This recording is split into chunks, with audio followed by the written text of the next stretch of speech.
오늘은 사무엘상 7장 말씀을 통해서 싸움은 여호와께 속하였나니라는 제목으로 같이 은혜 나누겠습니다. 세상 사람들은 전쟁을 하는 데 있어서 얼마나 군사가 많으냐, 얼마나 무기가 훌륭하냐, 또 얼마나 훈련을 받았느냐에 승패가 달려있다고 생각합니다. 그러나 우리 성도들, 하나님 믿는 백성들은 그렇게 생각하지 않습니다. 여호와 하나님이 내 편이시냐, 여호와 하나님이 나를 도와주시느냐, 여기에 승패가 달려있다고 생각을 합니다. 아무리 우리가 군사가 많고 잘 훈련되어 있고 무기가 훌륭하다고 할지라도 우리가 하나님께 범죄해서 하나님이 우리를 떠나 계시면 그 전쟁은 해보나 마나 패한 것입니다. 그러나 우리가 좀 부족해도 하나님이 내 편이시면 우리는 반드시 승리할 줄로 믿습니다.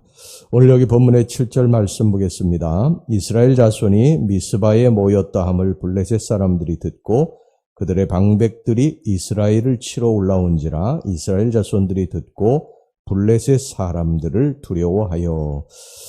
이 블레셋 군사들이 이스라엘 백성들이 미스바에 모여 있다는 소리를 듣고 치러 올라왔습니다. 당시에 이 블레셋 군사들은 이미 철기 문화를 받아들여서 철로 무기를 만들어 가지고 있었습니다. 그래서 이 총동을 가지고 있었던 이스라엘 군사들과는 비교가 안 됐습니다. 더구나 제대로 훈련받지 못한 이스라엘 군사들에 비해서 이 전쟁을 좋아하는 호전적인 블레셋 군사들은 잘 훈련되고 조직되어 있었습니다. 이 싸움은 객관적으로 볼 때에 사실 상대가 되지 않는 게임이었습니다. 그래서 이것을 아니 이스라엘 군사들이 블레셋 족속이 쳐들어오자 크게 두려워했다고 말씀을 하고 있습니다. 더군다나 몇 달 전에 아벡 전투에서 전쟁에 크게 패하고 법궤까지 빼앗긴 일이 있지 않습니까? 두려워하는 것이 당연했습니다. 그러나 결과는 어떻게 됐다고 그랬습니까? 블레셋 군사들이 패했다고 성경이 말씀을 하고 있습니다. 그 원인이 어디 있었습니까? 10절 말씀입니다. 사무엘이 번제를 드릴 때에 블레셋 사람이 이스라엘과 싸우려고 가까이 오매 그날에 여호와께서 블레셋 사람에게 큰 우레를 발하여 그들을 어지럽게 하시니 그들이 이스라엘 앞에 패한지라. 여호와 하나님이 큰 우레를 발해서 블레셋 군사들과 싸우셨다는 것입니다. 이스라엘 군사들이 싸운 것이 아니라 여호와 하나님이 이스라엘 군사들을 대신해서 싸우셨다는 것입니다. 그러자 이스라엘 군사들이 어떻게 했습니까? 자, 11절입니다. 이스라엘 사람들이 미스바에 나가서 블레셋 사람들을 추격하여 벳갈 아래에 이르기까지 쳤더라. 하나님이 블레셋 군사들과 큰 우레를 발해서 싸우시고 나니까 이스라엘 군사들이 나가서 그들을 몰아낸 것입니다. 이것이 우리 성도들의 싸움이라는 거예요. 내가 먼저 나가서 싸우는 것이 아니라 하나님이 먼저 나가서 싸우시고 우리는 그 뒤에서 승리를 확인하는 것입니다. 여러분 홍해를 보세요. 하나님이 모세를 통해서 홍해를 가르시니까 이스라엘 백성들이 그 갈라진 홍해를 찬송하며 건너지 않습니까? 여러분 전쟁은 하나님이 하시고 우리는 그 뒤에서 승리를 맛보고 그분을 찬송하며 나아가는 것입니다. 이것이 우리 신앙인의 삶이라는 거예요. 우리가 세상을 살다가 무슨 일을 만나든지 이 원리는 똑같이 적용이 됩니다. 객관적으로 보면 도저히 이 난관을 극복하고 난관을 뚫고 나갈 수 없을 것 같아 보이지만 그건 우리 생각이고요. 하나님은 그렇게 생각하지 않으십니다. 하나님이 앞서 나가서 싸우시면 길이 열리는 줄로 믿습니다. 그리고 우리는 하나님 앞세우고 하나님이 앞서서 나가 싸우시고 승리해 놓으신 것을 뒤를 따라서 확인하는 것입니다. 하나님을 믿고 나아가시기를 바랍니다. 잠언서 3장 6절에 너는 범사에 그를 인정하라. 그리하면 네 길을 지도하시리라. 그렇게 말씀하고 있습니다. 그러면 하나님이 길을 여시고 인생의 전쟁에서 승리케 하실 줄로 믿습니다. 그러나 우리가 명심해야 할 것이 하나 있어요.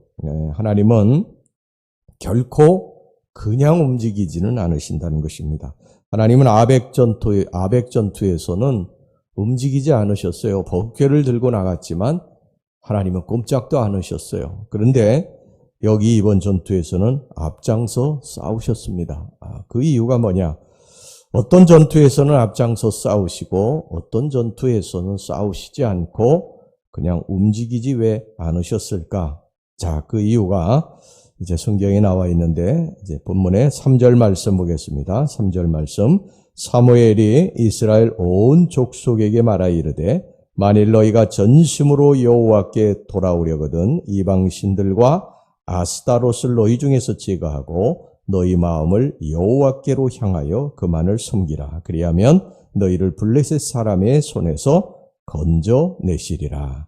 회개하고 하나님께로 돌아설 때 하나님이 움직이신다는 것입니다. 하나님은 우리 속에 우상을 제거해 버리라고 말씀하십니다. 하나님 외에 내가 믿고 의지하는 것을 버리라고 하세요. 오직 여호와 하나님만을 믿고 의지하고 살라고 하십니다. 그런데 우리는 많은 경우에 그렇지 못하지 않습니까?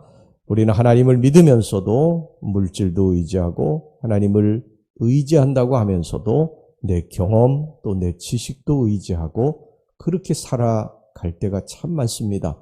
내가 하나님 앞에서 기도해서 하나님의 응답이 떨어져서 발이 먼저 움직이지 않고 하나님이 움직이고 그 다음에 내가 움직여야 되는데 우리가 그렇게 살지 못할 때가 참 많지 않아요. 그냥 내 생각이 먼저 앞서가고 내 발이 먼저 뛰어가고 뒤늦게 이제 하나님 앞에 엎드려서 내가 이거 기도하지 않아서 이런 어려움이 오는구나 그러면서 기도할 때가 참 많습니다. 우리가 하나님 믿는 백성들로서 이것을 반드시 순서를 바로잡아야 될 줄로 믿습니다. 무슨 일을 하든지 하나님 앞에 이제 기도하고 그리고 하나님의 응답이 떨어졌을 때에 우리가 나가서 전쟁에 임해야 될 줄로 믿습니다. 하나님은 온전히 나만 섬기라고 하세요. 나만 섬기라고. 나만 의지하고 너희들의 인생을 살라고 그렇게 말씀하십니다. 여러분 전쟁은 여호와께 속한 것인 줄로 믿습니다.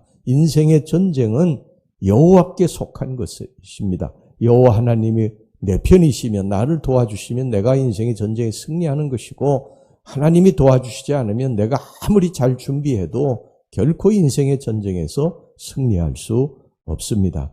여러분 다윗이 골리앗에게 나아가면서 한 말을 기억하십니까? 사무엘상 17장 45절 다윗이 블레셋 사람에게 이르되 너는 칼과 창과 단창으로 내게 나아오거니와 나는 만군의 여호와의 이름 곧 내가 모욕하는 이스라엘 군대의 하나님의 이름으로 내게 나아가노라. 골리앗은 칼과 창과 단창 즉 세상적인 것을 의지하고 나아가지만 다윗은 그런 것 의지하고 나아가지 않는다는 거예요. 갑옷도 또 이 투구도 전부 다 벗어놓고 사울이 준 것을 다 벗어놓고 그저 오직 하나님 한 분만 의지하고 나아가서 골리앗을 물리치지 않았습니까? 사무엘상 17장 47절에서 다윗이 또 이렇게 이야기합니다. 또 여호와의 구원하심이 칼과 창에 있지 아니함을 이 무리에게 알게 하리라. 전쟁은 여호와께 속한 것인즉 그가 너희를 우리 손에 넘기시리라. 오직 하나님 한 분만을 의지하고 나아가는 자를 지금도 하나님은 승리케 하시는 줄로 믿습니다.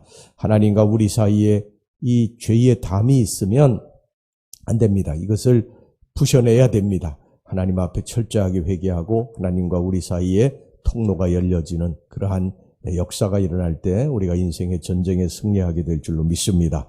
자, 그 다음에 두 번째, 그들은 이제 죄를 회개한 이후에 하나님 앞에 기도했다는 것입니다. 그들은 모여서 금식하며 하나님 앞에 기도했어요. 자, 6절 말씀 보겠습니다. 그들이 미스바에 모여 물을 길어 여호와 앞에 붓고 그날 종일 금식하고 거기에서 이르되 우리가 여호와께 범죄하였나이다 하니라. 사무엘이 미스바에서 이스라엘 자손을 다스리니라.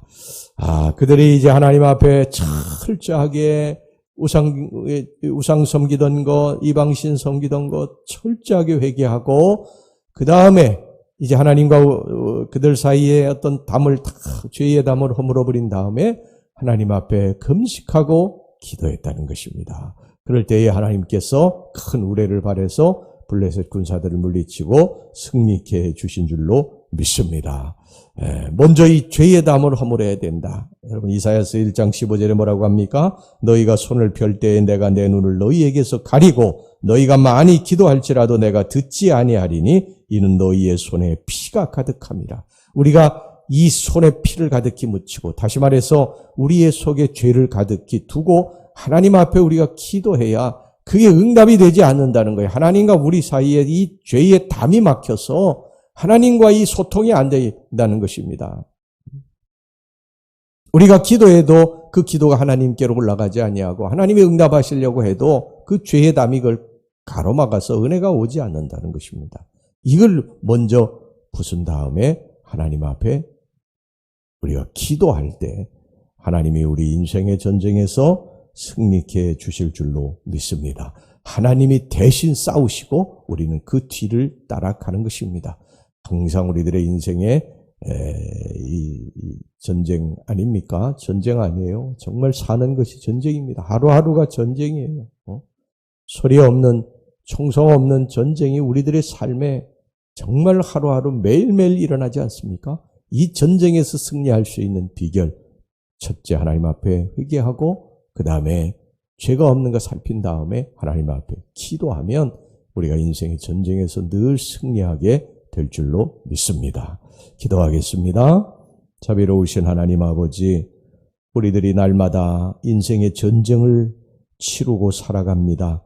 우리 하나님, 이 인생의 전쟁에서 우리들이 승리할 수 있는 비결, 혹시라도 내 마음속에 하나님 외에 다른 것을 우상으로 섬기고 있지는 않는지, 하나님 외에 다른 신을 섬기고 있지 않는지 살피고 이 죄의 담을 허물게 하여 주시옵소서. 그리고 하나님 앞에 기도해서 하나님으로부터 응답받고 우리가 인생의 전쟁에 승리하게 축복해 주시옵소서. 오늘 한 날도 우리 주님 이 원리를 깨닫고 기도하며 나아갑니다. 승리의 날, 축복의 날이 되게 해 주시옵소서. 예수님의 이름으로 기도하옵나이다. 아멘.